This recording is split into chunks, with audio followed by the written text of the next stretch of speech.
সাজদা এমনই একটা আল্লাহর মাহবুব প্রিয় ইবাদত।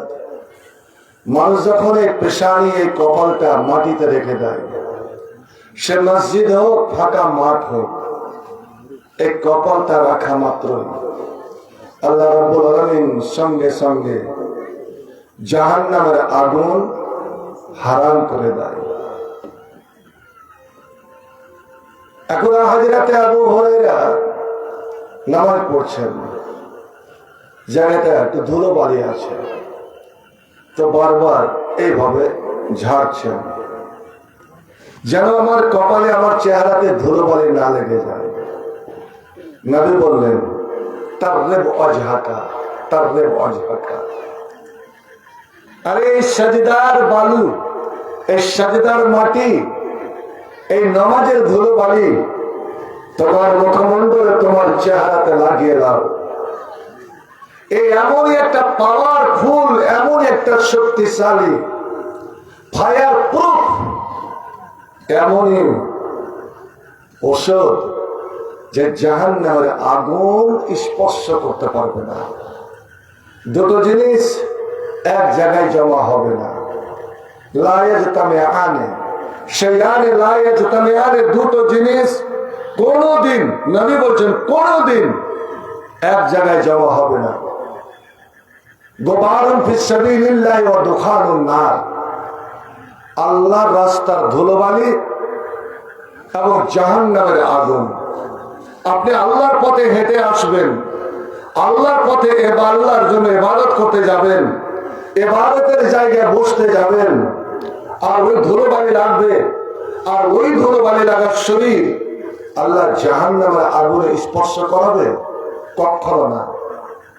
নবী একটা উদাহরণ দিয়ে তুলনা করছেন যে আল্লাহর পথে, আল্লাহর রাস্তায় কোন আল্লাহর বান্দার শরীরে পায়ে ধুলোবালি লাগলো, ফাতামাশাউন্নার, ওই ধুলোবালি লাগার শরীর জাহান্নামের আগুন ছুঁবে?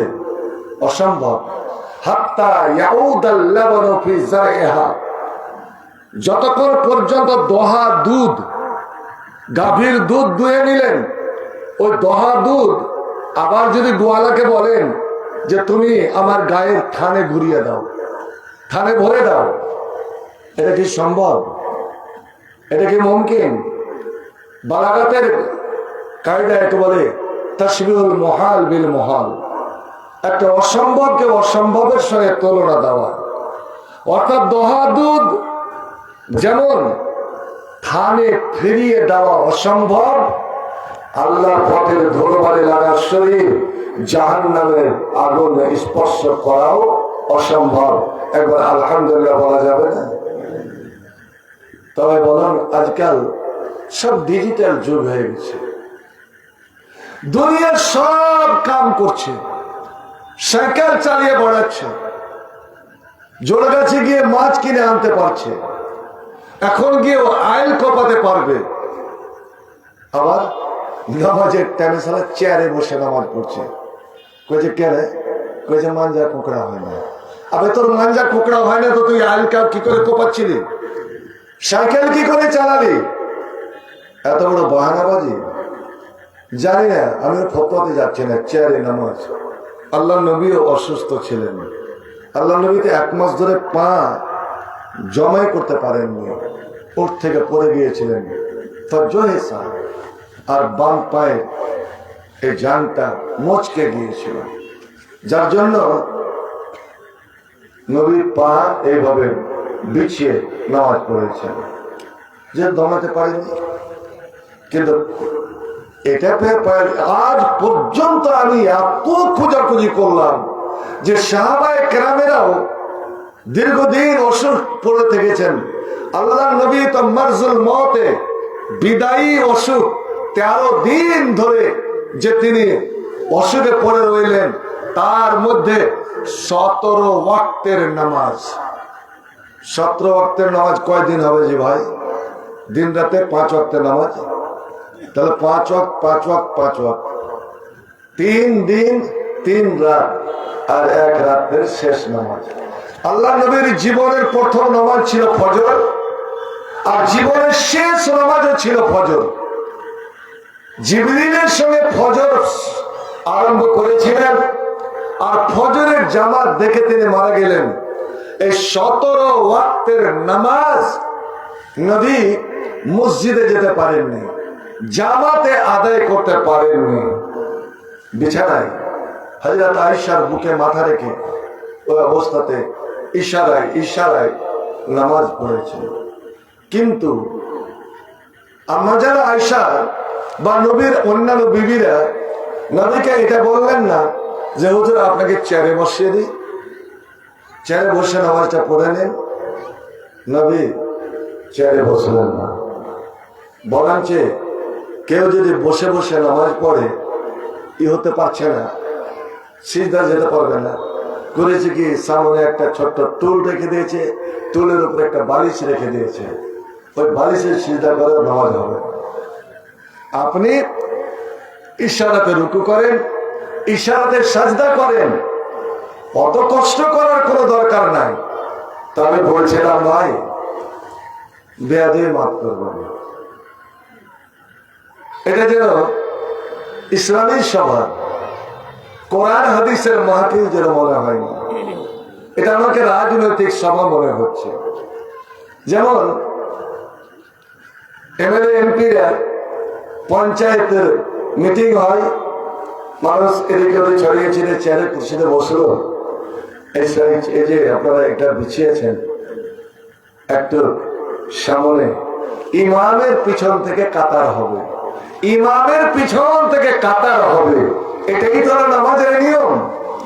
আমি এই মুহূর্তে আপনাদের ইমাম, এই মুহূর্তে আমার এখানকার ইমাম যেন রাগ না করে, আমি এই মুহূর্তে যতক্ষণ আমি মঞ্চে আছি, খুতবায় আছি, আমি ইমাম, আপনারা মুক্তাদি, এতটা ফাঁকা রেখে ওখানে বসবেন, এটা কেমন কেমন যেন লাগছে।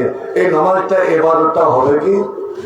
আজ একটা বসাটা ভাই আমার জান্নাত যাওয়ার জন্য পাহাড় সমান নেকি করা লাগবে না, আসমান সমান নেকি করা লাগবে না, জমিন সমান নেকি করা লাগবে না, কারণ কোটি কোটি নেকি আপনার বরবাদ হয়ে যেতে পারে।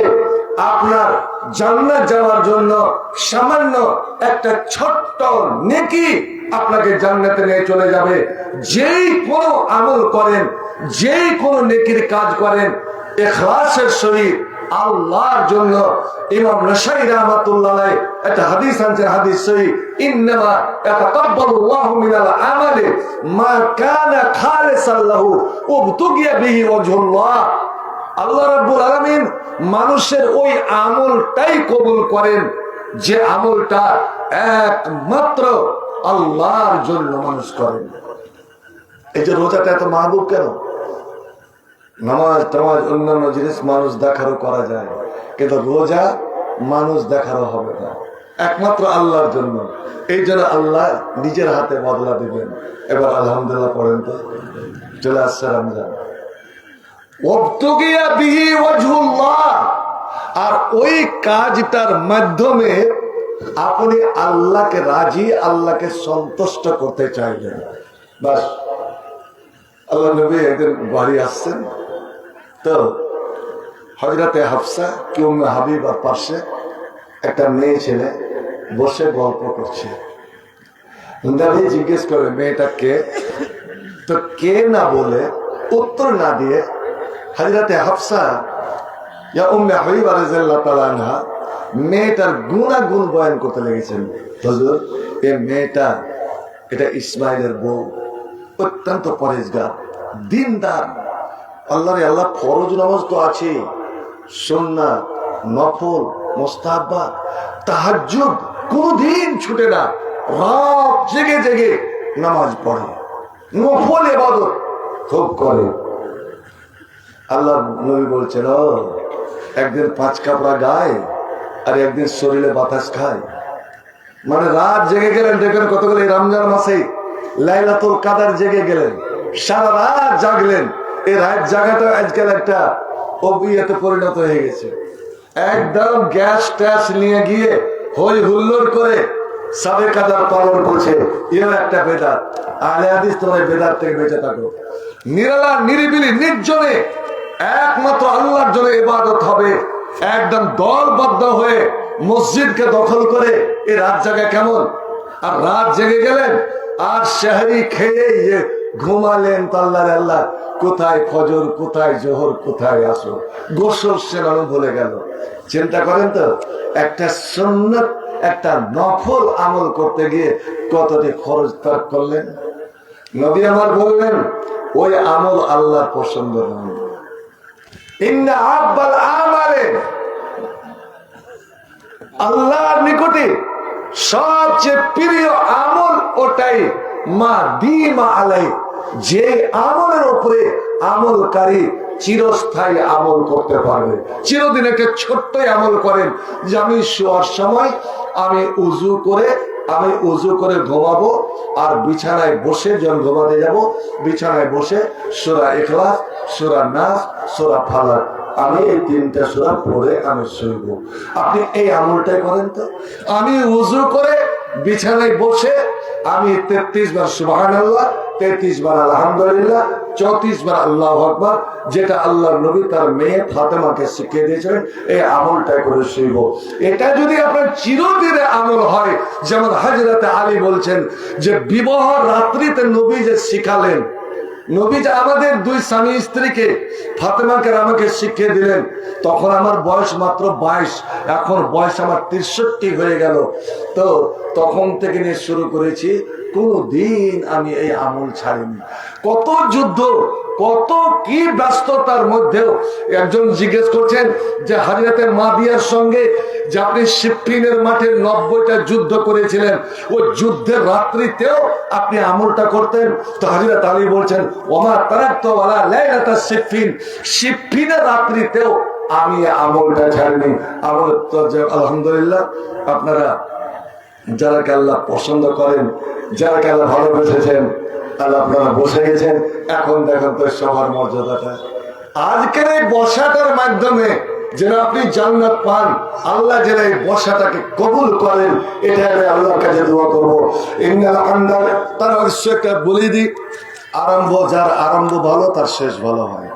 আল্লাহ নবী ফাল নিতেন, বের হওয়ার সময় ভালো নাম, ভালো জিনিস দেখতে পছন্দ করতেন। তা আমি মঞ্চে আসার সঙ্গে সঙ্গে আমার ভাগ্নে, আমার আজিজ মৌলভী ওমর ফারুক, তার ছোট বোন আমার ভাগ্নি, ওর মৃত্যু মায়ের জন্য, মায়ের রুহের মাগফিরাত কামনায় 1000 টাকা দান করেছেন। ইনশাআল্লাহ পরে দোয়া হবে। আল্লাহুম্মা সাল্লি আলাইহি, আল্লাহুম্মা তাকাব্বাল মিনহু বিকবুলিন হাসানিন ওয়াদখিলহু আল জান্নাহ ওয়াকিহা মিন ফিতনাতিল কবরি ওয়া আযাবিন নার। আমিন। ইন্নাল হামদালিল্লাহ নাহমাদুহু ওয়া নাস্তাঈনুহু ওয়া নাস্তাগফিরুহু ওয়া নাউযু বিল্লাহি মিন শুরুরি আনফুসিনা ওয়া মিন সাইয়্যাতি আ'মালিনা। من يهده الله فلا مضل له ومن يضلل فلا هادي له واشهد ان لا اله الا الله وحده لا شريك له واشهد ان محمدا عبده ورسوله الذي ارسله بالحق بشيرا ونذيرا وداعيا الى الله باذنه وسراجا منيرا. أما بعد وإن خير الحديث كتاب الله وخير الهدي هدي محمد صلى الله تعالى عليه وسلم وخير الأمور أعظمها وشر الأمور محدثاتها وكل محدثة بدعة وكل بدعة ضلالة وكل ضلالة في النار. أعوذ بالله من الشيطان الرجيم. بسم الله الرحمن الرحيم. لقد كان لكم في رسول الله أسوة حسنة. بسم الله الرحمن الرحيم. وإنك لعلى خلق عظيم. فستبصر ويبصر بأيكم المفتون.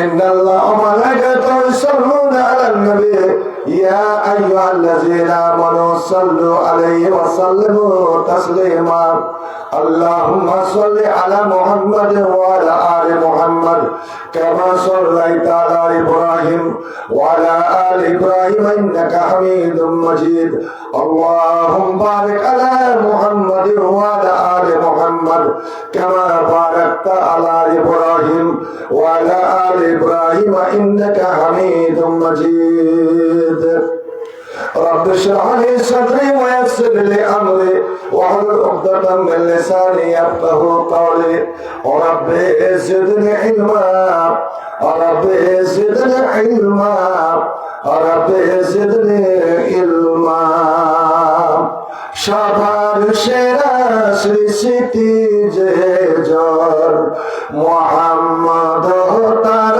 নাম তামাম আলম দরুদ পড়ে সাল্লাল্লাহু আলাইহি ওয়াসাল্লাম মরুর পত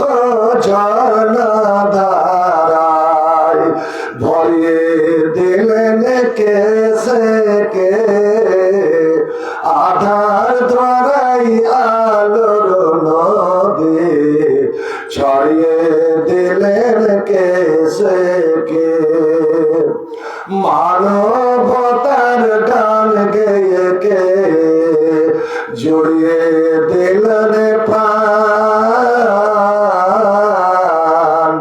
মুহাম্মদ তার নাম সাল্লাল্লাহু আলাইহি সাল্লাম জীর্ণ প্রাণের আবর্জনা জ্বালিয়ে দিলেন কেসে কে